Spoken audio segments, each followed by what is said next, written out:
Good evening and welcome into Tennessee Volunteers Live here on the Voice of College Football Network. I'm Tucker Harlan alongside Jordan Binkley.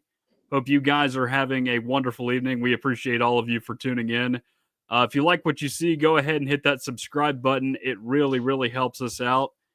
And if this is the first time you are getting to your device in the last hour, then we've got a treat in store for you tonight. A lot has happened in the last hour before the show started. I had everything planned out as I was getting ready for tonight, and then just all of a sudden we got all kinds of breaking news right before the show.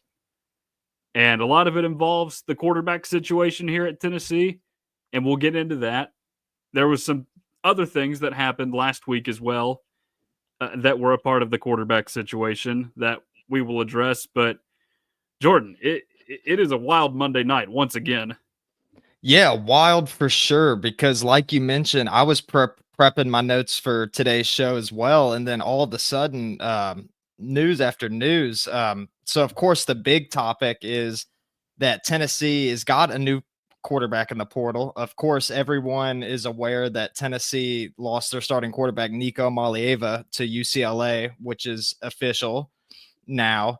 But Tennessee has got a replacement in Joey Aguilar. Now, Joey Aguilar played a couple seasons at Appalachian State, and then he had intentions to go to UCLA and to play there. But with the Nico news coming in and with it being official, he decided that he no longer wanted to stay at UCLA, and now he's transferring to Tennessee. So that's the biggest story going on right now. What's your thoughts about Tennessee's new transfer quarterback? Clipped some highlights earlier just to see how this guy looked on the field. I don't exactly know what to think of him just yet because he made some nice throws in those highlights that I saw. And he had one at North Carolina. Let's see, I guess that was 2 years ago now. They ended up losing that game in overtime, but he made one really nice throw from what I remember watching those. They played, I believe, Clemson this past year, ended pretty poorly. Like, I want to say they were down 42-0 in the second quarter, and he was just trying to play a little bit of hero ball, so I think that may have been a little bit of a problem. But even in that blowout loss they had against, I think it was South Alabama, he threw a Hail Mary in that game. That was a very well thrown ball, very well placed. He's got a couple throws that you look at and you're just like, okay, maybe this guy can do it. It's tricky right now just because we don't know what this guy is like in a Power 5 setting, or I guess Power 4 setting now, but he's gone from, well, it's the opposite of what Nico's done. He's gone from a Big Ten school, which you could argue that's the biggest stage in college football, but in LA, it's not. UCLA is not the biggest stage in the Big Ten, I wouldn't say. And now you've transferred to Tennessee, where all eyes will be on you now.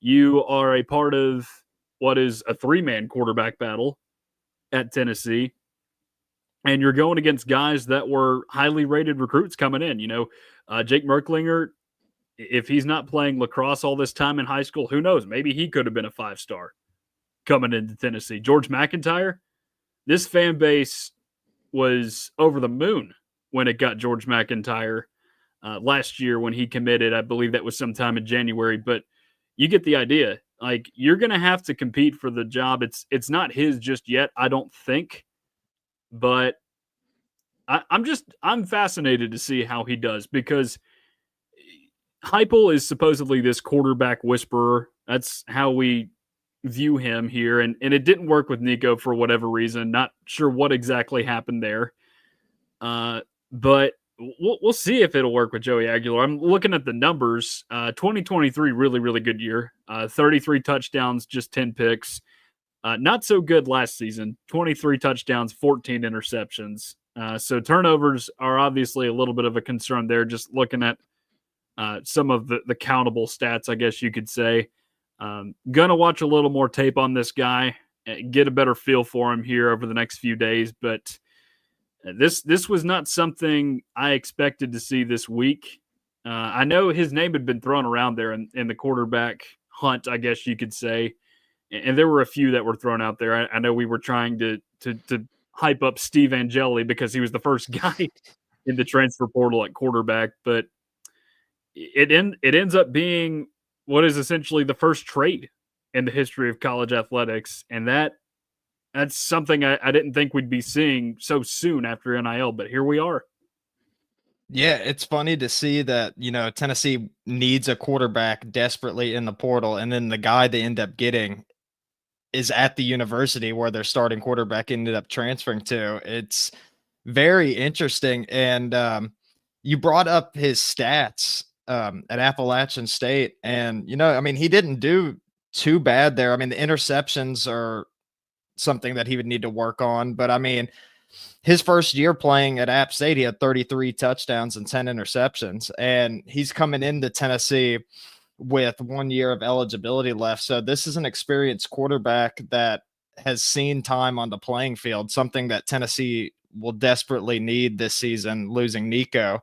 So I don't know like exactly who's going to be the starter going into the season, but I think Tennessee did the right job into getting more experience into this quarterback room. And I mean, I still like Jake Merklinger being the guy, but I think this is definitely something Tennessee can benefit from bringing this guy in, and hopefully he can contribute to the football team. Do you think Tennessee will bring any more transfer quarterbacks from the portal? Um, I don't think so. At least not guys that are scholarship players.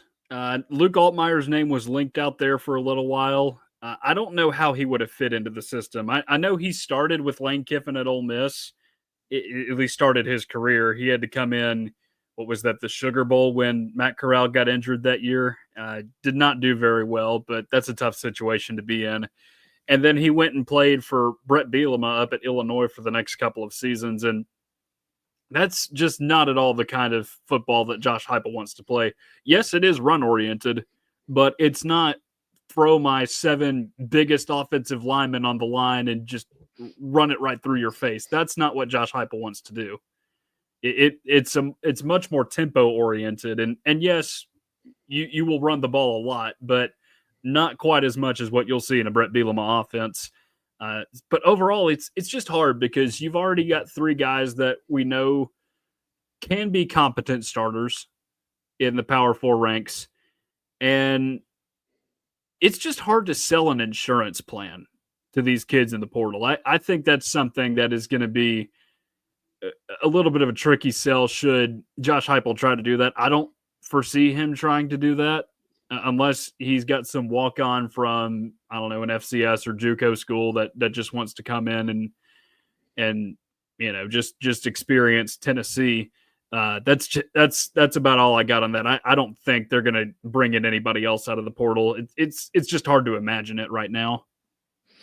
Yeah, I agree too, because I mean, I don't think outside of depth, I don't think Tennessee was hurting terribly at the quarterback position anyways. I feel like there was a lot more question marks on the team until Nico made his exit. So I don't think Tennessee will bring in a quarterback in the portal either, but I will say it's a pretty good sign that Tennessee has not lost any more receivers yet. What's your thoughts on that? Yeah, just reading internet tea leaves, and I think I said this last week, it seems like a very connected group in Mike Matthews, Braylon Staley, and Chris Brazel. Now, there are some other names being floated around out there as potential targets out of the portal. Keelan Marion from BYU is one I keep seeing. Trayshawn Hurry from San Jose State is the other one. And both of those guys, I think they had somewhere around 400 yards apiece last year at both of their schools. And, they're guys that are looking for new opportunities. So maybe those are guys you want to bring in. And you do need more receivers just with how thin this room got in the offseason. Not that Josh Heupel likes to play super deep into that group because he doesn't. Injuries just kind of force his hand there when they occur. Obviously, 2023 and 2024 were the seasons in which injuries really forced his hand. But yeah, it's it's going to be interesting to see who they get out of the portal in the rest of the cycle, just because there are some other areas of need, and we've already seen Tennessee lose a couple guys to the portal, but yeah, Joey Aguilar is going to need some help out there to start this first season. You got to find some attractive weapons to help this team out and maybe raise the floor for it a little bit. Yeah, and you mentioned Marion from BYU, one of the wide receivers that Tennessee was considering targeting in the portal. I've seen that he's actually a pretty good returner too. That he's actually got time and was I think he was all conference or something at some point as a returner. So that could be interesting too if he was to come to Tennessee, considering Boo Carter is going to have more of a role in offense and Tennessee might not want to play him as much in the return game. So I think that there's some value there. Getting if Tennessee can get one of those guys in the portal. But I'm sure you saw as well that because we were mentioning about Nico going to UCLA, that his little brother Madden has entered the portal as well. Yeah, and I feel like that's something we haven't discussed is the Nico going to UCLA part, and obviously we'll talk more about Joey Aguilar because he is an important piece to this puzzle because he was the other part of the trade. So Nico committed officially on Sunday. It was leaked that he was going there on, I believe, Wednesday. It was Colin Cowherd who came out and said it.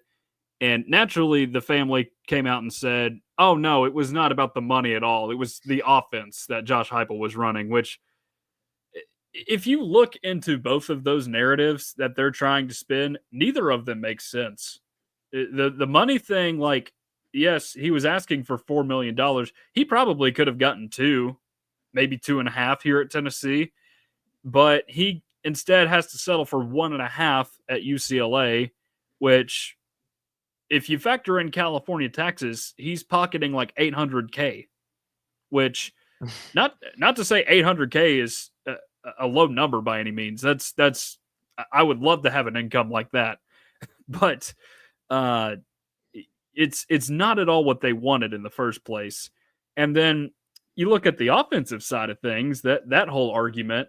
Well, guess what? UCLA ranked 118th last year in offense. They've got a brand new offensive coordinator, Tino Sunseri, who was the co-OC with, I believe, Mike Shanahan at Indiana. Not that Mike Shanahan, Pittsburgh tight end Mike Shanahan was their offensive coordinator. And if you think Sunseri is a familiar name, it's because it is. Sal Sunseri is his father, who had the Dooley defense in, what was that, 2012? That was just so bad. I mean, that team could have been a lot more that year, and that defense just let it down all season long.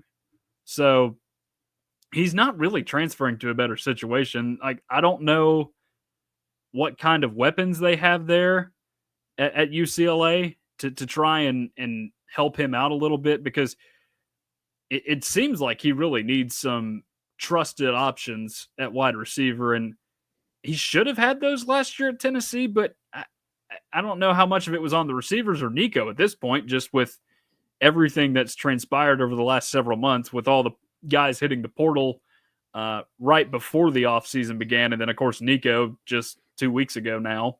So, yeah, it's a whole crazy situation going on there with that family. And like you said, Madden has transferred out, and UCLA is supposed to be a strong.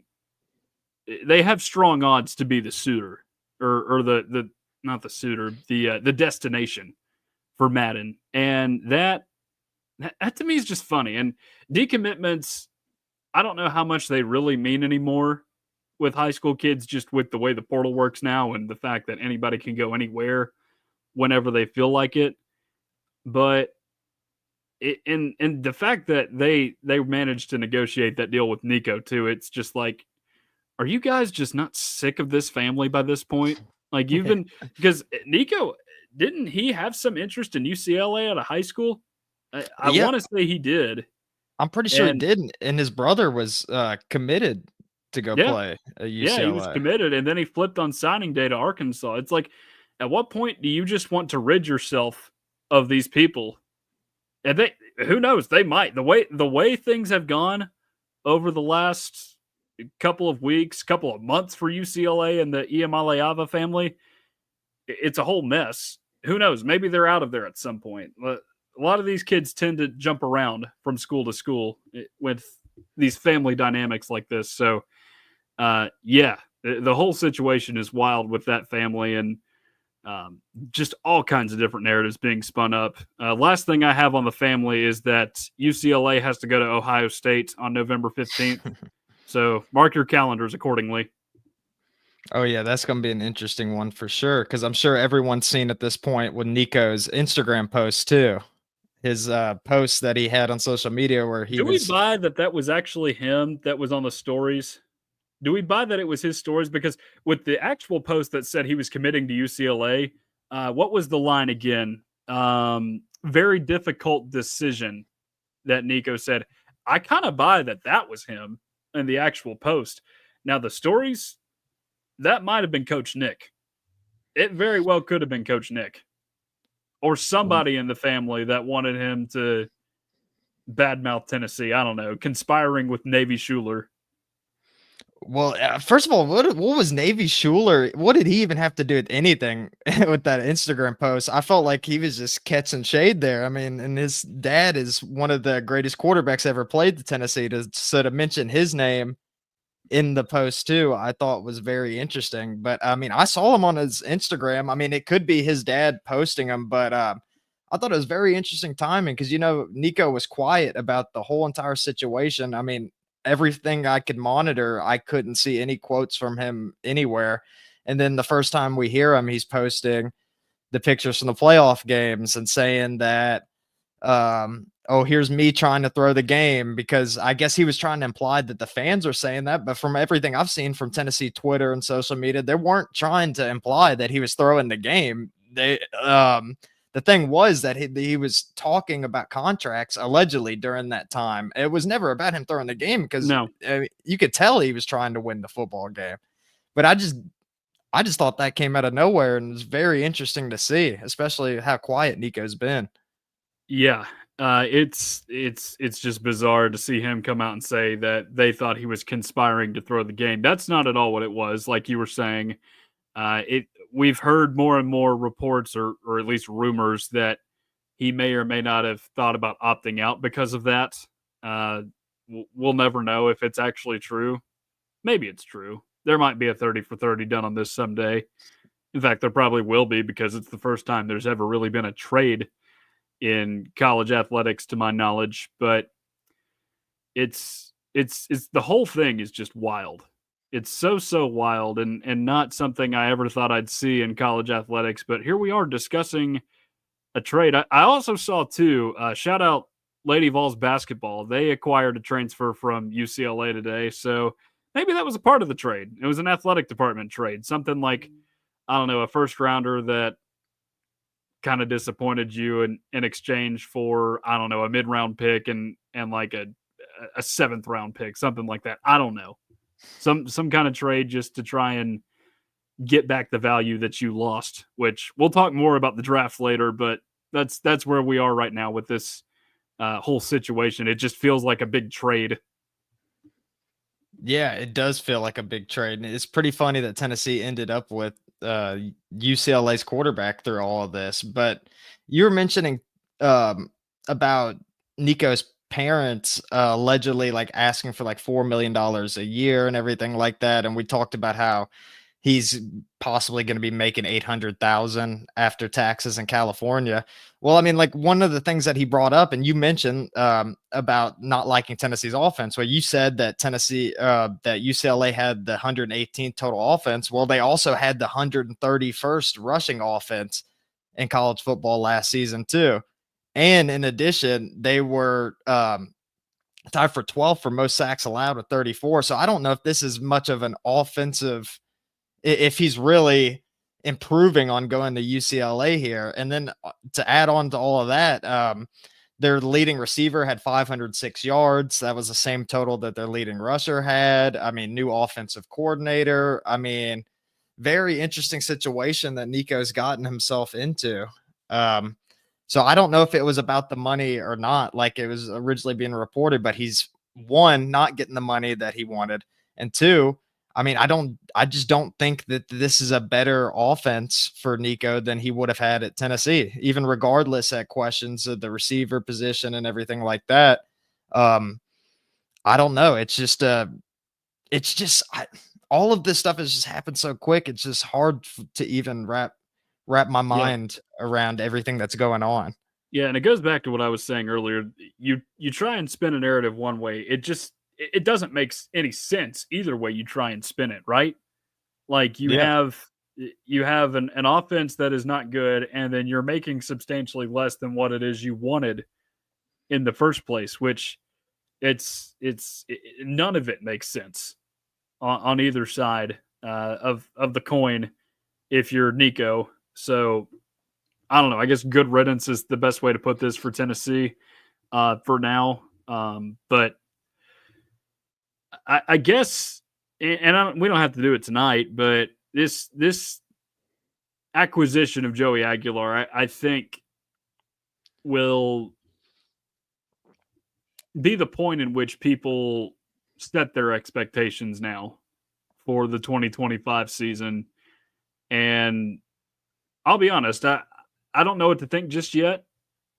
I got to see some of the other teams Tennessee's playing against, and again, we'll have all summer to talk about this as well. But um, I don't really know how much lower the ceiling is though, without a 5-star quarterback and Nico leading the offense as opposed to any of the three guys on the roster right now. Because, and we've said this in a couple of our more recent shows, but how many big games did Nico win for Tennessee last year? How much of it was him and how much of it was really just Dylan Sampson being a dog? I think it's option B more often than not when Tennessee got the job done last year because he had a good game against Vanderbilt. That was kind of it. Good half against Chattanooga. Good half against, or not even half, like a quarter and a half against Kent State. Did not look Yeah. good against UTEP, honestly. He looked lost out there against UTEP. I remember sitting at that game for, I guess, what was that, the entire first quarter and just thinking, what is going on here? This guy looks completely lost against one of the worst teams in all of FBS. Yeah. And then not to mention everything that went on with Arkansas, that game and how much of a mess that was and how it ended.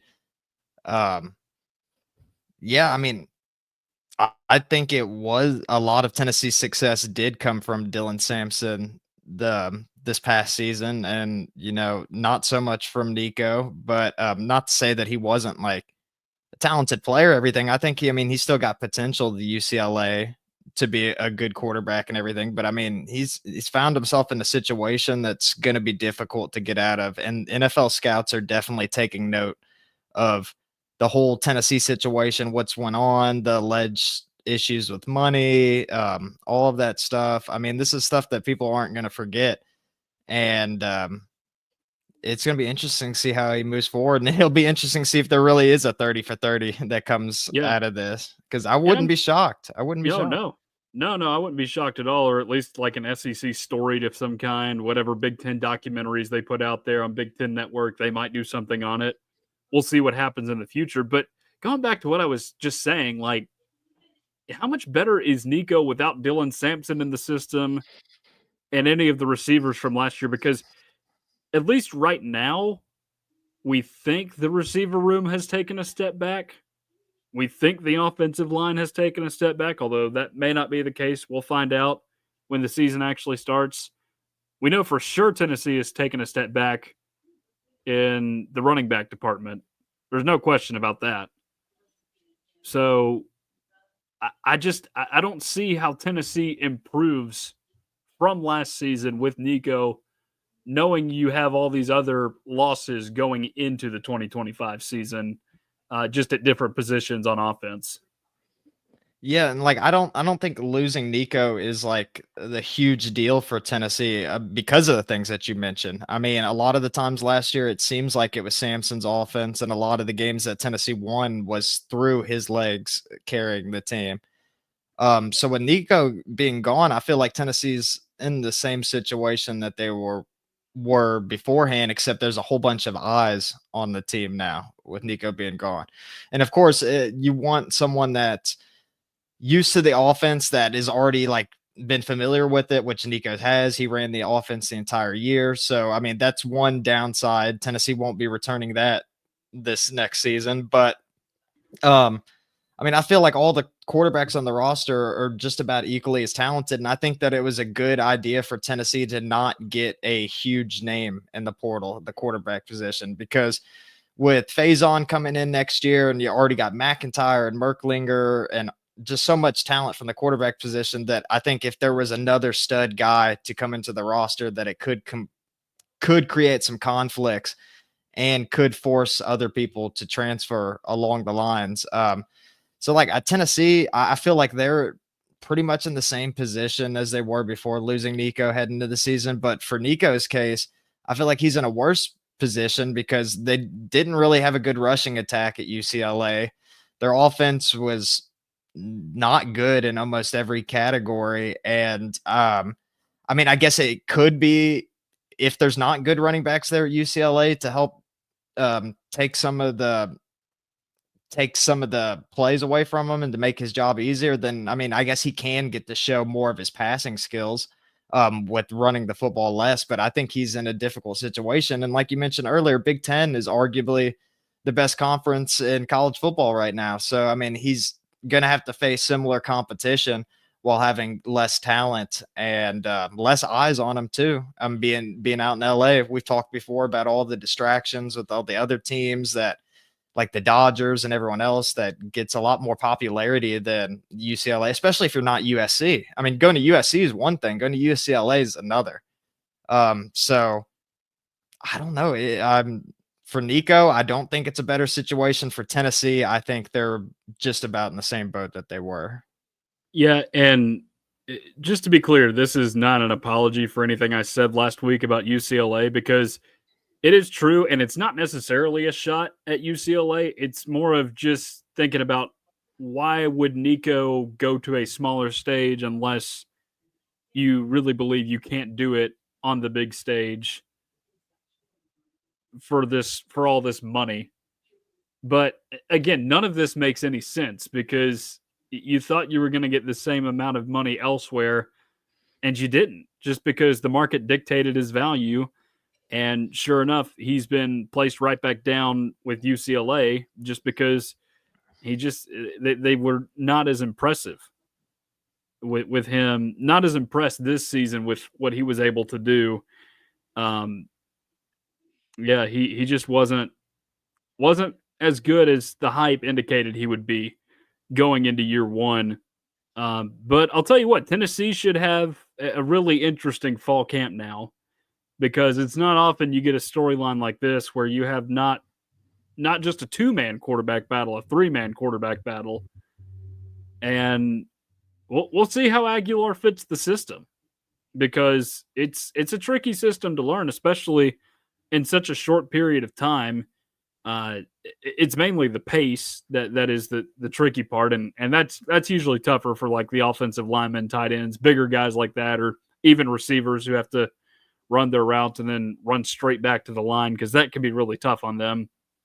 But it's a different look than what he was used to, and I'm trying to think who was the last notable college football player who transferred to one place, spent an off season there, and then went to another right after the spring period ended. And I know there have been a couple in later off seasons since the portal has gotten really wild, but I mean, who was the last really big name outside of the ones that left here, like Tyler Barron and Wesley Walker and all those guys?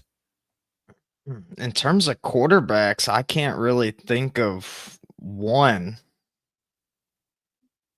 Um, Yeah, because you're talking about like a quarterback that like had intentions to go into another school, and then like right before the season started, go Yeah. to another one. Yeah, I mean, I can't really think of one player. And that was something that I said before Nico transferred, like, why would you want to do that? And he did it. He set a new standard for it and everything. Yeah, and it's not like Nico can sit out either.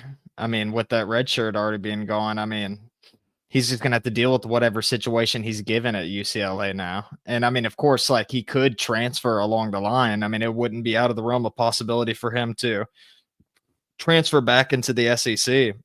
But for this season, I mean, it's going to be interesting to see how things go, especially that Ohio State game, because I imagine Ohio State's going to bring the energy against UCLA whenever Nico's playing against them. Hey, Jordan, it is official now. Madden Iamaleava is following Nico to UCLA. Really? Yep. On3 Okay. reported that about 10 minutes ago. So we're a little late on that. But, Madden never committed here. We didn't think he was going to commit here because of George McIntyre. But he is going back to UCLA, and they're just hoping that they can create their own little dynasty out there at UCLA, I suppose, if they I don't get transfer out again. Yeah, I guess so. I mean, I feel like we all figured that he would go back to UCLA and transfer there or to commit there, but I don't know. Like, it's just even more interesting situation because like we talked about the money of Nico. We talked about the playing time of the offense. Now Nico's in a situation where it looks more difficult for him. Well, what about his brother now too? I mean, assuming Nico plays at UCLA for like 2 years, and that's 2 years that his brother can't be playing either. So I don't know what's going on with this family and their decision making and everything. I feel like if Madden wanted to have his own legacy, and to have the best potential that he could have, I think he should have stayed with Arkansas, just to be honest. Especially how Arkansas played against Tennessee last year. I mean, they showed a little bit of potential there. I don't know about him going to follow his brother and be his brother's backup. I mean, I don't know about that. Yeah. And then one more thing I had, I've been thinking about this for a second about just the Tennessee quarterback situation now, because we do have other things we need to discuss tonight. Uh, but I'm not opposed at all to seeing Tennessee bring in like a 1 year hire at quarterback, so to speak. Basically, an NFL equivalent to, oh, let's see, who is it right now? Jacoby Brissett, maybe. Like a college football equivalent, I should say, to Jacoby Brissett, a guy that you bring in for a year, you might start him, I don't know, 7 or 8 games, and then you hand the keys to one of the younger guys as the season goes on. Maybe that's what's going on here, but I'm not opposed to it necessarily just because it allows some of those younger guys to develop, and that they'll have more opportunities to get better as the year goes on, and maybe some game opportunities to prove themselves and potentially compete for the starting job. So, if this is a minor setback for a major comeback, then I'm all for it. Well, I think it could be good if Tennessee did something like that, like a similar to like a Jacoby Brissett or like a Gardner Minshew, like a guy that you just plug in just to service the team for like one season and then to move on after. I mean, I think Aguilar could be that for Tennessee. I'm not against that. I think Tennessee's in an interesting situation right now because I feel like a lot of people's expectations lowered with them now that Nico's gone. So I feel like, I mean, although it's not the best situation Tennessee's in right now, I feel like it could be a good situation for someone like Josh Heupel, who could like not have as much pressure on him this season and like everyone be more understanding that Tennessee's probably going to win closer to 8 games this year than they're going to win 11, and that would be something easier for Vols fans to rationalize without Nico being there than with him being there. So I feel like that could take some of the pressure off Josh Heupel and the team, and then like the team has a lot of fire to work with. You talked about how close the wide receiver room is, and it seems like this team is trying to get closer now that Nico's gone. So it could be a surprising year for Tennessee for sure. But I'm not opposed to the idea of using a veteran quarterback just as as a placeholder, for a lack of Yeah. better terms. Yeah, and one thing too that you mentioned with the just the pressure thing, the whole pressure element of Josh Heupel, and this team. You look at Josh Heupel's first 2 years on the job, especially year one. Nobody had any expectations for that team. They won 7 games, had an explosive offense that year. Obviously, the defense left much to be desired, but nobody expected Tennessee to win 7 games that year, not with the way the SEC was that season. 2022, they might take a step forward. They should take a step forward with Hendon Hooker, but I don't think anybody was really believing at the beginning of that season that a win over Alabama was attainable up until the probably the week before when Tennessee went down and beat LSU in Baton Rouge. And the last 2 seasons, there have been more pressure on this team because 2023, it's like, all right, what's your encore act looking like? And sure enough, it was a step back. And then last season, it's like, okay, you've got this 5-star quarterback in Nico. You should take a step forward. There will be pressure on you this time because there's a 12-team college football playoff. You are absolutely good enough to make that playoff. And I don't know, maybe that made the team play a little bit tighter last season. Maybe this loosens things up. Maybe Tennessee goes out there and has a much better season than people expect just because they were just written off back in April. Yeah, maybe we can see a Tennessee team that takes more risks, because I feel like during Heupel's first couple of years at Tennessee, their offense seemed more explosive, more fast paced, more running up to the line, getting the plays snapped as quick as possible. Maybe Tennessee can come out this year and just play fun football and to not stress so much about losing games. Try to go out and try to win games instead of try to prevent from losing.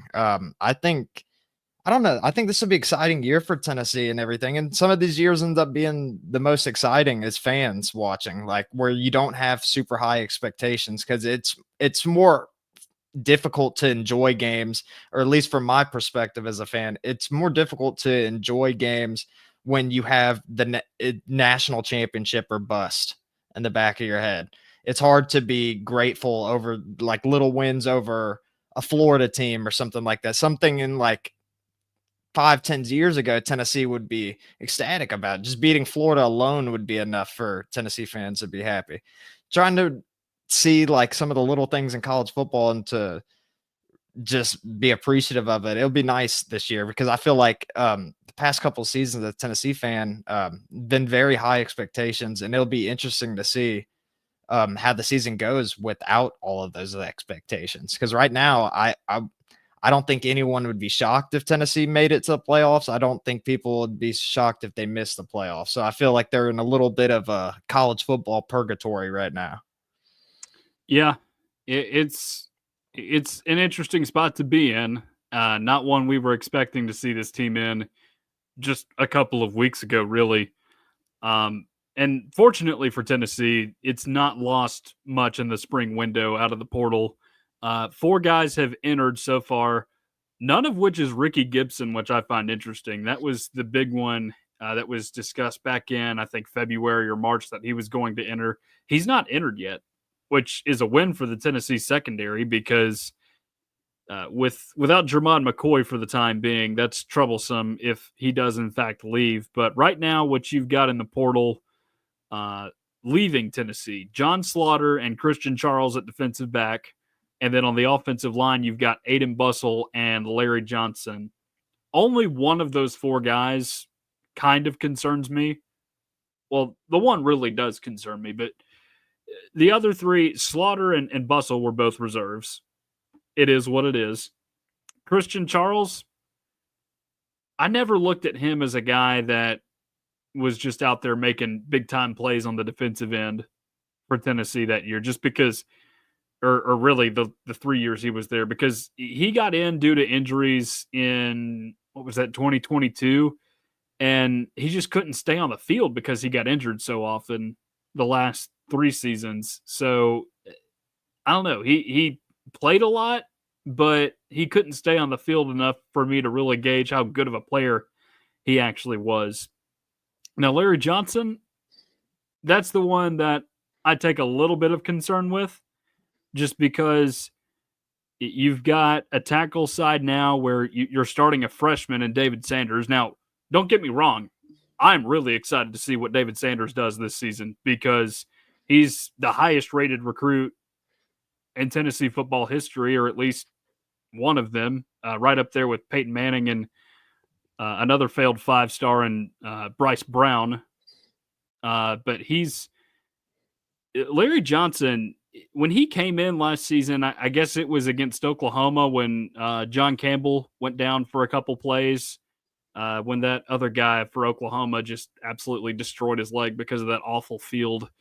Yeah, he came in and he did a pretty good job in Campbell's stead. I know Dane Davis had a rough night that night on the other side, but I thought Larry Johnson was pretty nice in that game. So it's unfortunate to see him go, and you would like to have some depth on your offensive line, but maybe this is a situation in which he was told, you're not going to be the starter this year. We're handing the keys to David Sanders. We're going to try something different this year. And I'm okay with that if that's the case. Yeah, I think with Larry Johnson's situation, the biggest downside is losing that depth, that piece, because Tennessee's lost 4 starting offensive linemen in the offseason, and losing Larry Johnson now too. I mean, that's going to hurt a little bit, but I think it could be a good sign. It could be a good sign. Of course, you want more depth on your team because injuries do happen and they do happen frequently. But I mean, seeing that he's going in the transfer portal, I think that could be a good sign with David Sanders' development. Maybe he's developed more than I initially thought, and maybe he is in a good position to start for the team this year because with Larry Johnson gone, I mean, I think David Sanders is the most likely candidate to fill that hole. So, I mean, it'd be interesting to watch how he does this year with Larry Johnson transferring out. But yeah, Tennessee's lost some players in the transfer portal, but I mean, I think it's good that they've been able to retain their receivers and, the people that you mentioned, like they've had playing time at Tennessee and they've been decent, but I mean, it's not like Tennessee's losing like a big name player like Mike Matthews, like how Tennessee was like worried about before and everything. So yeah, I mean, I was disappointed seeing the Larry Johnson news too, but I think this is something that Tennessee fans are expecting at the same time. And on the other side of this, obviously, there are the guys that Tennessee is tracking right now in the transfer portal. And we've already talked about 2 of them as it relates to the offense with Keelan Marion. As we mentioned, can do both receiving and kickoff returns for Tennessee should it need either of those. Bit of a rangier receiver as well. I believe 6'4", 195. So they've had a couple of receivers like that come through here in the Heupel era now.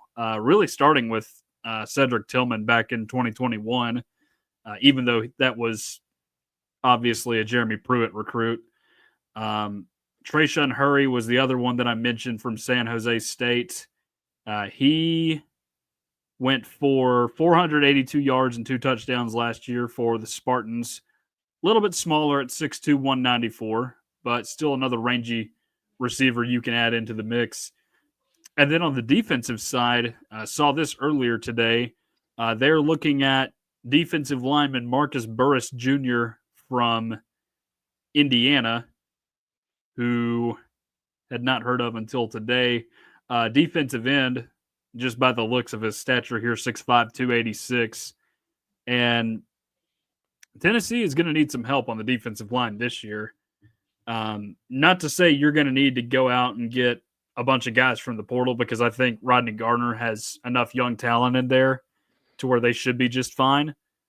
But I also do think that you're going to need some guys with a little bit of college experience, because you did lose a lot on the defensive line this year. A lot of proven talent.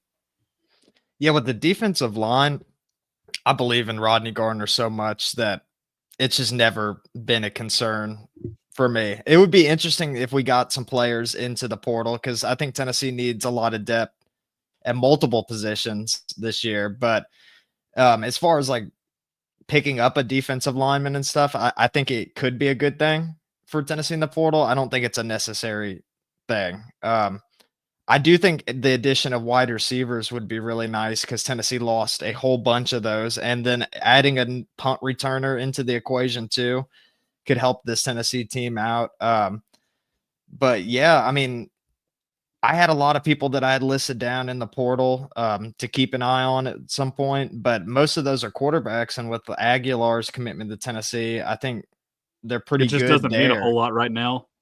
Yeah, it doesn't mean a whole lot. I will say it does hurt that we lost Slaughter and Charles. I mean, although like they weren't like super big game changers for Tennessee. I mean, McCoy's injury, that's going to hurt Tennessee. I mean, he should be coming back by the beginning of the season, but never know how he will recover from it or if he'll be the same.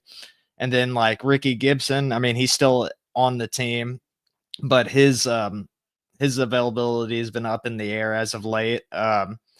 So yeah, I mean, Tennessee's going to have to get some more people in the portal. But I would like to find more than just like defensive linemen. And we already got some offensive linemen from the portal. From we got the guard from Arizona, and then we got Pimbleton from Notre Dame. But correct me if I'm wrong. I think we've only gotten, I guess, with the addition of Aguilar, would that be Tennessee's fifth person in the portal? I think that's right because you have Wendell Moy, Pendleton, you've got Star Thomas and Amari Jefferson. So those are the four guys they have before, and then Aguilar is the fifth one. No defensive portal guys, all offensive. Yeah, so definitely Tennessee will need to target some more defensive people in the portal as well. It's interesting that Tennessee's only brought in 5 guys in, considering they've lost so many players. Tennessee is like bringing in some talented recruits this year, but yeah, defense probably going to need to target some more people in the portal. Is there any other interesting names you've been seeing floating around? I haven't seen any others besides those. I've been keeping an eye on them, but I'm interested to see if maybe they don't chase down another defensive back somewhere in the near future, just because they right now it's thin with the injuries. We don't know what Ricky Gibson is doing. Need to take a look at the safeties again because right now I don't really know what Tennessee has back there because obviously Will Brooks was your guy last season. Jacoby Thomas is back, so he's at least proven. But you're going to have to find some guys this year that can step up and give you what they were able to last year on the defensive end because that was really the strong suit of this team outside of Dylan Sampson in 2024. Speaking of the defense, and we do need to get to this, the NFL draft Mm. is what 71 hours away now. It's probably already started by this time Thursday. And Tennessee's got some guys that are expected to go. There are 4 names I'm seeing floated around out there in just about every 7-round mock draft that are supposed to be selected in the 2025 NFL draft. Now, there have been some others that have included names that I haven't seen on many of them, but we'll just take a look at some of these guys and look at where they're supposed to go on these based on these latest projections for the NFL draft in 2025. So I have a mock draft from CBS and I have a mock draft from NFL Network. Both of these mock drafts are about 4 days old now. They're in agreement on some things, not everything though. They do have some very different ideas of where some of the Tennessee prospects will wind up going on whatever day it is they go in the draft, Thursday, Friday, or Saturday. But depending on who you ask, Tennessee might not have anybody going on Thursday. And that is the case in both of these drafts, as the first Vol off the board, and this does seem to be a consensus, they just don't know where he's going to go, is James Pierce Jr. Now, the CBS mock draft from Josh Edwards has James Pierce going to the Tennessee Titans. at number 35. The NFL Network mock draft from Chad Reuter has him falling all the way down to number 60 to the Detroit Lions. Your initial reaction, Jordan? Well, that last one really caught my attention. 60 to the Detroit Lions, because if you were looking at any article heading into the 2024 season, any article about mock drafts, um, he was like a consensus top 5 overall pick. Almost every website that I saw for the mock drafts had James Pierce going number 1 overall. So for him to possibly drop down to the 60th pick, um, that's just such a wild jump that it makes me wonder if he truly did get drafted at like the 60th pick in the NFL draft, then I would almost wonder if this character concern things are true. And if that's the case and they are true, then I would like to learn more details about that, because with a player as talented as James Pierce is, I mean, he's one of the best defensive linemen that I've ever seen of being able to time snap counts and being able to get into the backfield. I mean, I know he's got to build upon more stuff than just pass rushing. May become more effective in the run game and everything like that. But to drop all the way down to the 60th pick in the Yeah. NFL draft, I just don't see that happening. Yeah, so here's my take on it, right? I don't think it's just the character concerns. That's an interesting narrative that's being peddled out there that we don't know if it really has any substance to it or not. We'll see, I guess, in the coming months. I don't know if there's any true substance to it, but one thing I have seen a lot of is just the fact that he's just too aggressive out of the gate. He's just too much of a bull in a china shop that after he has that initial burst, he misses on ball carriers in the backfield as a result, just because it's just so much initially. And I think that is a bit of a knock on him, a reasonable knock, I would say, because it felt like at times last year he was a little less effective than he could have been.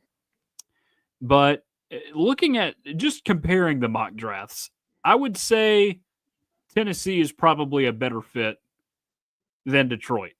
And obviously, I'm a little bit of a homer here, rooting for the Tennessee Titans. But what I'll say on this is the Titans, they need an edge rusher pretty desperately, because they've gotten rid of a lot of their good ones lately. Harold Landry, to be specific. But you look at their team needs, it's up there with some of their biggest ones, along with wide receiver. So they could draft a wide receiver up there as well. We'll see. But, just looking at what they really need, quarterback is all but a guarantee at this point. So I'd like to see them add an edge rusher, whether it's him, whether it's somebody like Jack Sawyer from Ohio State. I'd be over the moon about that one. If Tennessee could get him, that would be awesome. But Detroit, they just got so many guys that are going to be coming back from injury that, like, how are you going to work him into the lineup? Because I think he's good enough to start somewhere in the NFL. It's just a matter of where he's going to fall at this point. Well, if Aiden Hutchinson comes back and is as good as he was before, then I think that would be insane to have him and Pierce lined up across from each other.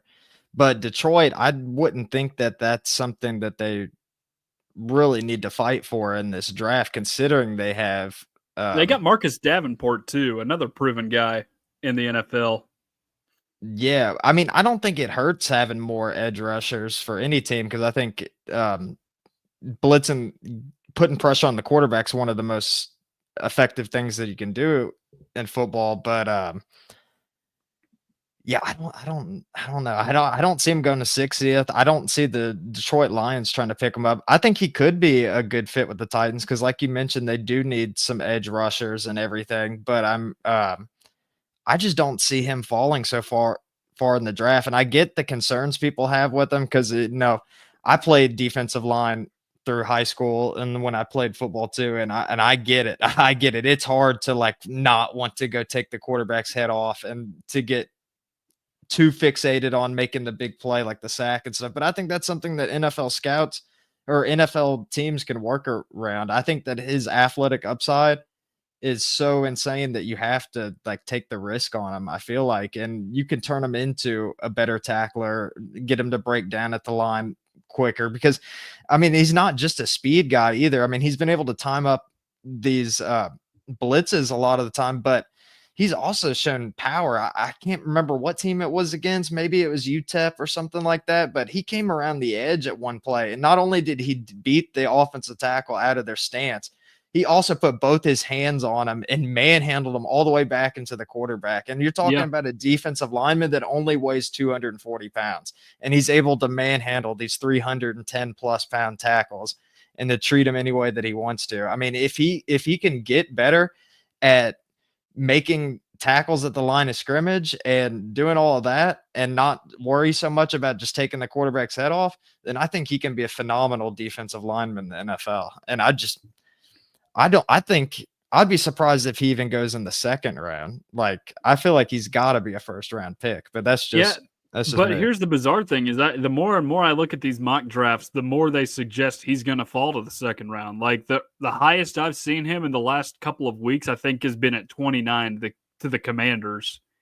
So I'm not saying that he doesn't deserve a first round pick, but there just seems to be some weird agreement between all these projections that say he's not going to make it up there. But that's James Pierce. We still have a few more to go over here as we are slowly running out of time. Dylan Sampson is up next on my list here. The CBS mock has him going at number 79 to the Texans, so that is round 3. And then the NFL mock draft has him going at the beginning of round 4 to the Cleveland Browns. Now, here's the thing. We trash the Cleveland Browns as an organization all the time as football fans. It just happens. But I think this is a great fit for him should he go there, just because it's a quick path to the field. Like, you look at Houston, he might be the third running back on that team with Damian Pierce and Joe Mixon, right? Yeah. And then with the Browns too, I mean, he has potential to learn under one of the best running backs in the NFL for like the past 5 seasons, and Nick Chubb. And He's gone now in free oh, agency. he is really. Yeah. So they've only got 2 running backs on that roster right now. Oh, then that's even more perfect opportunity for him to go See? to the Browns. Cedric Tillman, team up. Yeah, already got a friend on the Yeah. roster. Yeah, that helps out a lot. So and obviously the Browns have a lot of team needs this year, one of which is quarterback. And we won't get too far into the weeds here, but 2 of the names that I keep seeing linked to the Browns are Jackson Dart and Jalen Milroe. I don't know how that would work with a guy like Dylan Sampson, who's been a feature back for so long, with 2 guys, one in particular that really, really likes to run the football. So that may change things. But overall, I would say that that's the better option there than Houston. I know Houston's kind of got it a little more figured out right now. But just the fact that you've got potentially 2 guys over you, and I look at the quickness of the path to the field more so than anything here. But I think that's a bit of a disadvantage for a guy like Sampson if he were to go to Houston. So that's what I got on Sampson. Up next, we got Omar Norman Lott. And the CBS mock has him going at 92 to the Seahawks, so that's just barely staying in day 2 of the NFL draft. And NFL Network has him going at number 140 to the Carolina Panthers, joining fellow VFL Shy Tuttle in the defensive line room. I was looking at the Seahawks interior defensive line earlier this week. I think they have 2 guys that are starters, that are like proven starters. They signed, who was it, Quentin Bohanna from the Cowboys, who was kind of a depth piece. But if he were to go there, he'd be like a nice rotational piece for the Seahawks. I think Carolina built up its depth a little bit more this season. So I think Seattle is the better fit there if you're Omar Norman Lott. I think Norman Lott, I haven't really thought about him too much in the draft. I mean, if he went to the Seahawks, I'm not aware of too many players on the Seahawks defense, to be honest. It seems like the past couple of years they've lost all of the big name people that they once had, like Wagner, and then they had like Richard Sherman and all of them and stuff. I haven't heard as much from Seahawks defense, so I'm not as sure how he could fit into there. But I will say that they probably need him, considering that I haven't heard much from their defense as a whole as of late. But I mean, Norman Lott, I don't know what his potential is as a NFL football player, but I think that he could be a serviceable, like rotational guy in the NFL. I don't know if he'll ever be like an all pro player or anything like that. I don't think that would be the case, but I mean, he could be a solid guy that you move in for like third down situations or something like that. And I mean, he could be a valuable piece to a team. Yeah, the general consensus I'm seeing from these mocks is that he's going somewhere in the middle rounds. I don't know where exactly it'll be because it's really just guesswork by that point. But if he's to go at above like 130, I would say that's really good. A lot of these guys are projected to go somewhere between like 80 and 120. I've noticed for Tennessee, so it would be good for him, and not a guy that we're going to think about a ton in Tennessee football history. I don't think just because he was here 2 years, he transferred in, and he was a good player, but he didn't really stand out. I wouldn't say here when he was here in Tennessee, but that's just how the NFL is sometimes. You get guys that don't do a ton in college or nearly as much as you think, and then they just turn out to be these terrific NFL players. So maybe that happens with Norman Lott. Gonna keep going through here. Dante Thornton is the next name I've got up on here. Now, this is an interesting one. This is a really interesting one because I've I've seen him go in that 80 to 120 range for the most part up until really this last week. But I was looking at something, I think it was on DraftWire, which is USA Today. They put out a top 250 prospects list, and he wasn't on it. And then I look at this CBS mock draft. They've got him all the way down at number 213 to the Las Vegas Raiders. Mm. Now, the NFL Network mock draft has him going at 102 to the Detroit Lions. Now, honestly, I think going at 213 to the Raiders is terrific value should they get him, because if you look at the Raiders wide receiver room, who is their best receiver? Jacoby Myers? I know Brock Bowers is their best statistical guy, but he's a tight end. You need Yeah. other good wide receivers to help him out. So, that would be a great get for the Raiders right there. And I'm just thinking about the Lions. Like, there's so many guys in that room he'd have to compete with, right? Like Amon-Ra St. Brown, Tim Patrick, Jamison Williams. He'd be buried on that depth chart. At least that's what I I feel think. like I feel like it could be good for him though, because I don't know. I don't know how you feel about Thornton, but I feel like he could be a good situational player in the NFL. Like I don't expect him to ever be a wide receiver number one or maybe even like a wide receiver number two for a team. But I think if you could like throw him in to like someone like the Chiefs or something, just a fast guy to just get open. I mean, because like if he's playing on the Chiefs, everyone's gonna be focused on Kelsey. They're gonna be focused on anybody else, and just to have him just flying open deep for a pass, like I feel like he's one of those receivers that you only need him to make one big play each game and then he's going to contribute. So I mean, I could see, I mean, I get what you're saying, like him being buried with the Lions depth chart and stuff, but maybe that's what they need is just a guy just to plug in, like just forget about him the whole game, then plug him in, and boom, you just got like a 35-yard catch. Yeah, and maybe he is a plug and play guy, but I mean, he could still work his way in as a receiver too. I don't see him being a receiver one. I don't think that's a possibility right now. But he's a good compliment, I would say. And but I would honestly prefer him as long as the Raiders can do a good job with the quarterback situation, which they have some ineptitude as a franchise. So that does worry me a little bit. But I think overall that would not be bad for him, just because it gives him an opportunity to get on the field quicker potentially. Should he be drafted by the Raiders? So, two more names that I've stumbled across in these mock drafts, and these are not names that I've seen in any previous mock drafts. So this is completely new to me.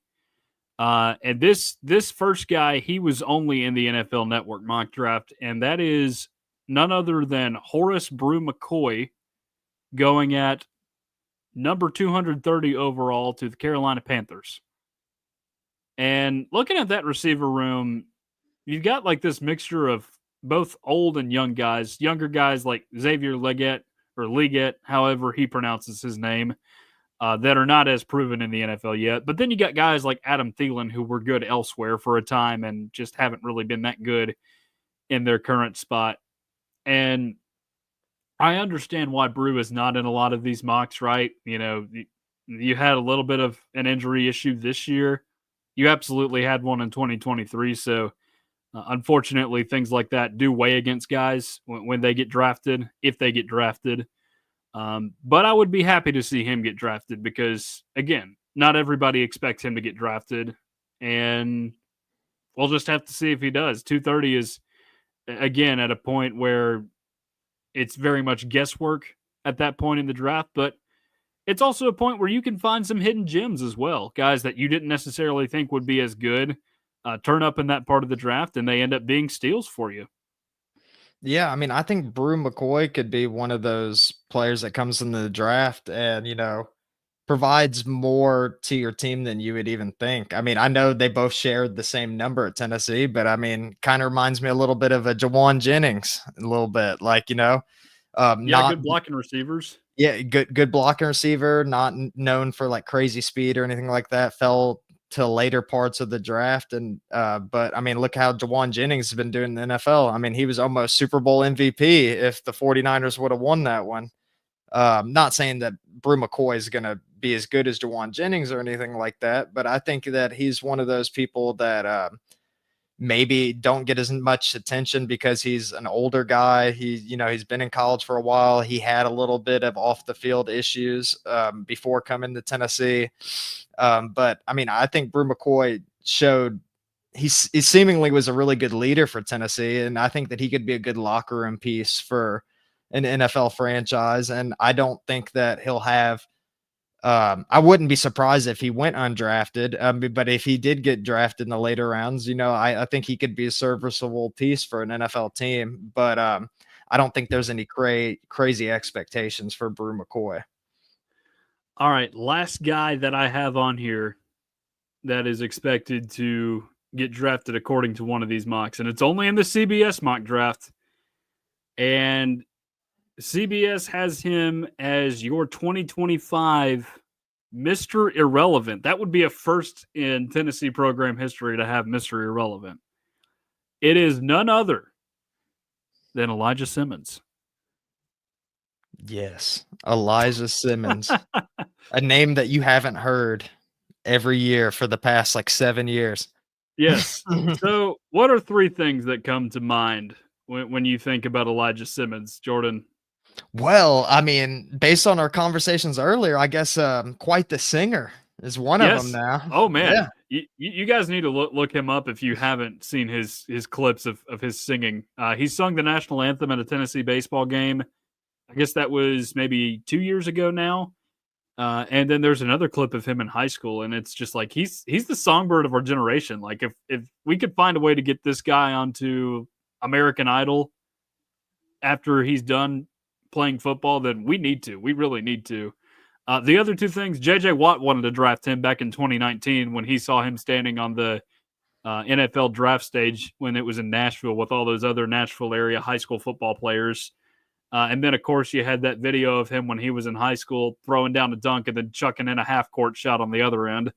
Or not even not a half court, a full court shot. My bad. Impressive athletic specimen. We didn't really get to see much of it here at Tennessee, honestly. And some of that has to do with injuries. And I know, obviously, he came into college a little overweight, unlike most guys who usually have to put on a lot of weight when they get to college. And yeah, he made plays every now and again, but overall, it was just a lot of hype and not a lot of delivery, I guess, from him.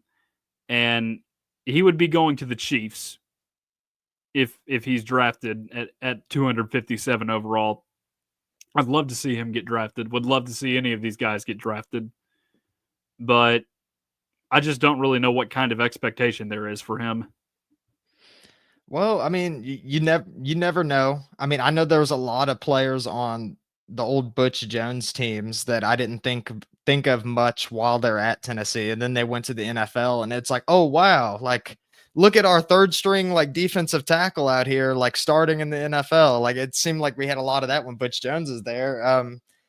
Maybe Elijah Simmons could be another guy like that, like guy that Tennessee fans didn't see too much from. Like I don't think there's many fans that were going crazy for Elijah Simmons like they were for like James Pierce and stuff. But I mean, like, who knows? Maybe he could find his way and make an NFL roster and end up getting playing time. Because I will say, you mentioned him earlier, Shy Tuttle. I mean, when he was at Tennessee, I thought that he was a little bit of a disappointment. Like there was a lot A of lot of hype people surrounding did. him, so much hype surrounding him. And then there's other players too, but Shy Tuttle really stood out to me. Like I was like, oh, okay, well, this dude's gonna walk into the SEC and be like an all-American. And then I don't remember him doing much at all at Tennessee. And now he's been getting a lot of playing time in the NFL. I mean, maybe Elijah Simmons could be similar to Shy Tuttle in that sense, but I haven't seen a whole bunch of him at Tennessee. But I would think it would be cool to have another player get drafted. Of course, you want the whole team to get drafted if they can. Yeah. And before we wrap up here, there is one name that you'll notice I have not mentioned, and that is Cooper Mays, Tennessee's starting center for the past 5 years. Supposedly one of the best centers in college football, top three center all of last season, I would say. He's you had ESPN puts out that list of best available players going into a draft. You click on ESPN, he's not even in like the top 20 available centers this year, which is so interesting. And I think I think he's deserving to be drafted. And I get why there are knocks on him, right? There's a bit of an injury history there. It's not just with him. It kind of runs in the family, unfortunately, from what we've seen. But why is he not getting drafted? And we're seeing guys like Brew McCoy, who have had at least one major injury in the last 2 years. What is a guy like Elijah Simmons doing to get drafted over Cooper Mays? And that's no disrespect to either one of those two guys, but how is it worse off for him than either of the two of them? That's something that I've just yet to figure out, and I don't know if I ever will, honestly. Yeah, the Cooper Mays situation baffles me because I was actually writing an article recently about the NFL draft and some of the Tennessee players that can be in it. And I talked about Cooper Mays, and it was just interesting doing my research to find out that like no team seemed to really be interested in him. Like I know Tennessee's website had him listed at about like 6'4", 210. And then like when he got his measurements for the pro day, whatever, he was 2 inches shorter. They had him at like 6'2", like 305. So he's a little bit smaller than he was initially listed. But I mean, center is not one of the offensive line positions where you have to be massive. Of course, you still have to be big, but I think you can get away being smaller at center than you can any other positions at the offensive line. And we've seen smaller centers be good before, like Jason Kelsey was with the Eagles and everything. And for him to be a Remington Trophy semifinalist and for him to not even be in like top 20, like on a big board, it's like, what's going on here? Like he may have had some injury issues at Tennessee, but I don't think he's missed more than 10 games. I think he may have missed around like 8 or 9 total, which of course you don't want your players missing any. But I mean, for a guy that's achieved as much as him, I mean, Remington semifinalist, I think he was all SEC maybe twice. Um, I mean, this is a guy that has a lot of accolades from his career at Tennessee, yet no teams are interested in him. Like I can't really wrap my mind around that. I mean, of course, I'm not an NFL scout. I'm not getting paid all this money to research all these players, but I mean, like from what you see from his time at Tennessee, what he's done on the field, how he's been as a leader, I'm shocked that he wouldn't go as like early as like the 3rd round or something like that. And they're Yeah, talking about him not even being drafted. yeah, it's really strange, and the only place where I saw him even linked to be drafted, I don't, and I don't even know how much credibility there is to it because it was some A to Z article that saw a draft. This may have been several months ago now, where he was linked to the Philadelphia Eagles, and they just I think negotiated a deal with their center Cam Jurgens today. I want to say I saw the Adam Schefter notification on my phone earlier, but yeah, just no attention whatsoever for Cooper Mays right now, and that's really strange. But you never know. Some of these guys go undrafted and they end up proving a lot of people wrong. There have been some really, really great undrafted players in years past, so that's always a possibility as well. Yeah, and if he could get onto a team like the Eagles, I mean, I think that would be perfect for him because I've heard extraordinary things about their offensive line coach and how he's been able to essentially like find like rugby players and like basketball players and like turn them into like all pro offensive linemen. So I mean, if he could luck into a situation like that, I think that'd be phenomenal for him. But for whatever reason, for whatever reason's going on, NFL scouts are not interested in him. But I mean, I feel like a team's definitely going to pick him up. Even if he doesn't get drafted, I feel like he for sure makes a practice squad. All right, Jordan, that's about all the gas I got in the tank tonight. You got anything else? Um, no, not that I can think of. Just glad to figure out some more about the quarterback situation and hopefully get to see some players get drafted Thursday night. Yeah, appreciate all of you guys for tuning in tonight. This was not a show that I expected to encounter such late breaking news on tonight. Literally within an hour of our show starting, we found out who the next quarterback or one of the next quarterbacks here at Tennessee would be, and that we would have the first trade in NCAA history. And it's never happened in any sport before, but it's just happened in college football.